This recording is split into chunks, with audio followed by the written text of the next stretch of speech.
I want to explain to you how assessment and taxation work. Let's start off by creating a small town with only 3 houses. Each house is different and has a different value. The first house has a market value of $200,000. The second house has a value of $250,000. And the third house is valued at $350,000.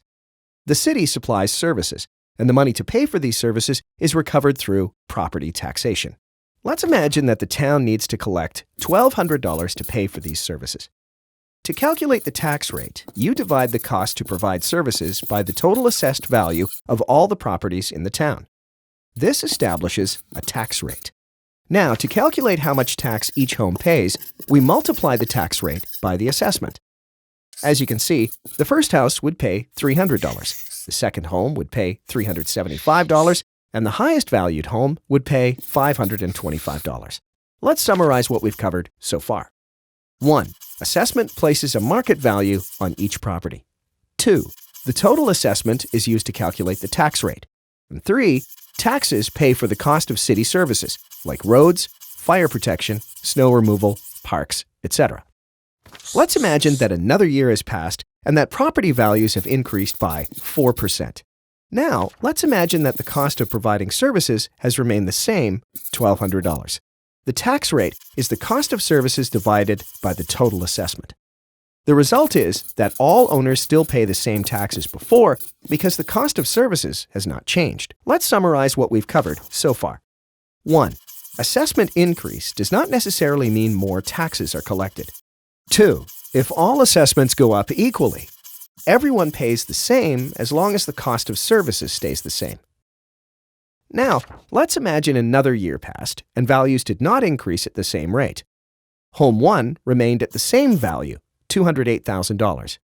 Home 2 increased by 1%, $262,600. And Home 3 increased 3%, $374,920. The cost of services stayed the same at $1,200. Here's the math. $1,200 divided by the new assessment total equals the new tax rate. The net effect of the new values sees House 1 paying less tax and the house that went up 3% paying a higher proportionate share. If all assessments do not go up equally, there's a redistribution of the tax. However, the total tax collected remains the same. What happens if the cost of services goes up? Let's do the math. Services now cost $1,400. The result is a different tax rate. As you can see, an increase in service cost results in a tax increase. But suppose that the cost of services went up, but also one more home was now built in the town and it was worth $300,000. The new total assessment is now $1,145,520. This results in a new tax rate.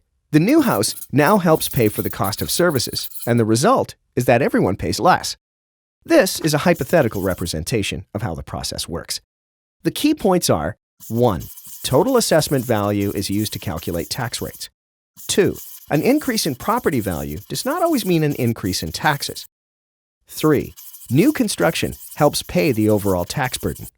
4. Taxes are based on the cost of providing services that citizens want and need. And that explains how assessment and taxation works.